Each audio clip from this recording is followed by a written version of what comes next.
Hi everyone, welcome back to my channel. তো আজি আমি ধুনীয়া এটা টপিকৰ ওপৰত ডিসকাস কৰিম যেটো কোৱা হয় ট্যাৰট কাৰ্ড।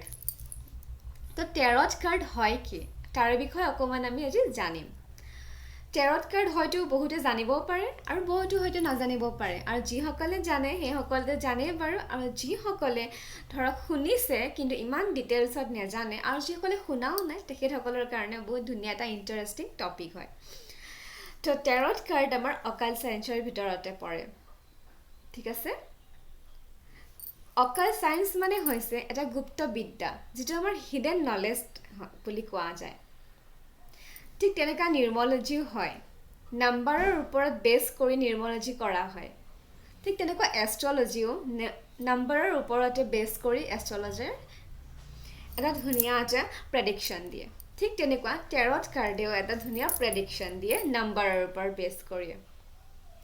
ট্যাৰট কাৰ্ডে এলিমেন্টৰ ওপৰতে কাম কৰে। Earth element, air element, fire element, water element এইকেইটা এলিমেন্টৰ ভিতৰতো ট্যাৰট কাৰ্ডে কাম কৰে। ট্যাৰট কাৰ্ডে আমাৰ past life, present life and future লাইফৰ বিষয়ে আমাক ট্যাৰট কাৰ্ডে প্ৰেডিকশ্যন দিব পাৰে। ট্যাৰট কাৰ্ড সদায় আমাক সাইকিকৰ ওপৰত কাম কৰে। তেনেহলে আমি জানো বলকচোন ট্যাৰট কাৰ্ডৰ বিষয়ে আৰু কি আছে। তেনে মোৰ লগত ভিডিঅটো চাই থাকক।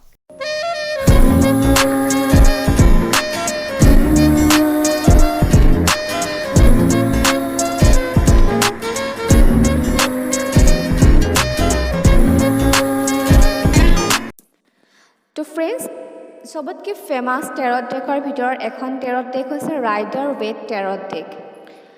এইখন ট্যাৰট ডেকৰ ভিতৰত টোটেল 78 কাৰ্ড ইয়াতে আছে। 78 কাৰ্ডৰ ভিতৰত ইয়াতে মেজৰ আৰ্কানা কাৰ্ড আৰু মাইনৰ আৰ্কানা কাৰ্ড সোমাই আছে। য'ত নেকি মেজৰ কাৰ্ডত আপোনাৰ ইয়াতে 22খন কাৰ্ড আছে আৰু মাইনৰ আৰ্কানা কাৰ্ড ইয়াতে 56খন কাৰ্ড সোমাই আছে।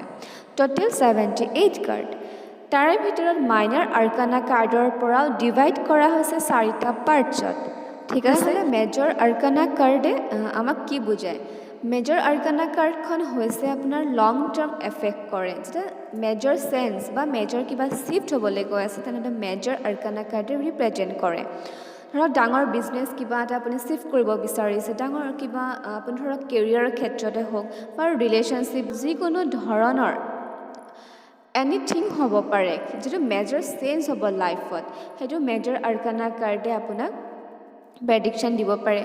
মাইনৰ আৰ্কানা কাৰ্ড হৈছে আপোনাৰ ডে টু ডে লাইফত কি চলি আছে তাৰে ওপৰত আপোনাক বেছ কৰি প্ৰেডিকশ্যন দিব পাৰে। তাৰে উপৰিও আপোনাৰ 4টা এলিমেণ্টৰ ভিতৰত যিটো আপোনাৰ আছে earth element, air element and water element and fire element. তো গোটেইকেইটা এলিমেণ্টৰ ভিতৰত ইয়াতে আপোনাৰ জডিয়েক চাইন সোমাই আছে। ঠিক আছে, যেনেকৈ আপোনাৰ ফায়াৰ চাইন সোমাই আছে এৰিছ, লিঅ, ছাজিটেৰিয়াছ। ৱাটাৰ চাইনত সোমাই আছে পাইচিছ, কেঞ্চাৰ, স্কৰ্পিঅ'।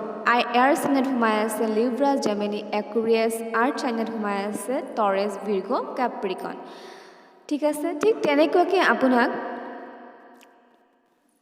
ইয়াৰে ওপৰত ভিত্তি কৰি এটা প্ৰেডিকশ্যন দিয়া হয়। ইয়াতে আপোনাৰ 4টা এলিমেণ্ট, নাম্বাৰ, এভৰিথিং গোটেই আপুনি ইয়াতে পোৱা যাব। ঠিক তেনেকুৱা গোটেইকেইখন কাৰ্ডৰ ভিতৰতে নম্বৰ বা 10 নম্বৰলৈ কি ৰিপ্ৰেজেণ্ট কৰে সেইটো আমি জানো আহোঁ।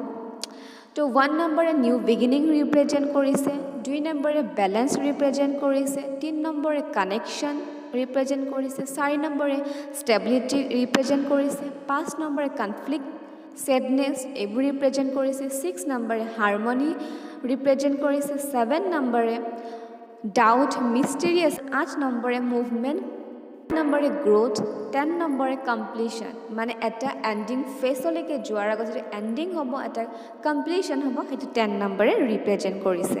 তেনেহ'লে জানো আহক ফ্ৰেণ্ডছ, আমি ট্যাৰট কি ক্ষেত্ৰত ইউজ কৰিব পাৰোঁ। ফাৰ্ষ্ট কথা career, second money, third health, fourth spirituality, fifth relationship and family, everything আপুনি যি প্ৰশ্ন কৰিব আপুনি হয়তো ক'ৰবাত কিবা ফচি আছে কাম এটাত নাই হোৱা বা বাৰ বাৰ আপুনি ক'ৰবাত ইণ্টাৰভিউ দি আছে নাই হোৱা কিহৰ কাৰণে হৈ আছে তাৰে পৰা আপোনাক গাইডেঞ্চো দিয়া আছে টেৰ'ট এভৰিথিং টেৰ'টে আপোনাক 60% আপোনাক এনচাৰ দিব পাৰে বাকী যিটো আপোনাৰ 40% থাকে সেইটো আপোনাৰ নিজৰ ওপৰত কথা আৰু এই কাৰ্ড ডেকৰ ভিতৰত আপোনাৰ ওৱান্স আৰু কাপছ আছে তাৰ ভিতৰত ওৱান্স কাৰ্ডখনে আপোনাৰ ৰিপ্ৰেজেণ্ট কৰে মেস্কুলাইন এনাৰ্জি আৰু কাপছ কাৰ্ডখনে ৰিপ্ৰেজেণ্ট কৰে ফেমিনাইন এনাৰ্জি তেনেহ'লে ফ্ৰেণ্ডছ আজিলৈ ভিডিঅ'টো এইখিনিতে ফিনিছ কৰিছোঁ আগলৈকে আৰু ভিডিঅ' চাই গৈ থাকিব থেংক ইউ ছ' মাছ